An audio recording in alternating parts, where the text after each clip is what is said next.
con artists are getting more creative and have cost some Bakersfield residents hundreds of dollars. PG&E customers are being targeted by scam callers threatening to shut off utilities if payment isn't made over the phone. PG&E says this isn't something they would do and are now trying to inform the public about their payment plans. 23 ABC's Ruby Rivera shows us what signs to look out for. If there's one thing PG&E won't ask you for is your personal information over the phone.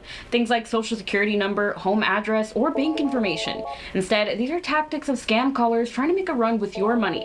The best thing to do in this situation is simply reject the call and do this instead. Customers need to understand if they ever receive a call threatening utility disconnection if you don't make an immediate payment, hang up the phone and log into your account at pg&e.com or call our contact center and verify what they're saying. PG&E spokesperson Jeff Smith says this type of behavior is not common from PG&E and should be seen as a red flag that something isn't right. Smith says there has been over 400 scam calls reported in 2023 in Bakersfield alone. PG&E says there were 22 reported fraud incidents in January of this year. February saw 162 cases. March had a bit of a decrease with 138 cases, and April saw a total of 104 reported cases. Smith contributes an increase in creativity from scam callers to the increase in cases reported. What they will do is they'll say that a customer needs to make an immediate payment or their power will be turned off. And they have various ways of doing that. Sometimes they'll tell them they have to use a gift card to pay, which is certainly not something we would ever do. Smith says these scam callers will target anyone. However, he does say the older population and people with low income are most likely to be targeted. He says this is because callers trick older people by talking fast and trying to confuse them. He says when it comes to those with low income, callers will threaten to shut off utilities immediately if payment isn't made. Whether when it's cold in the winter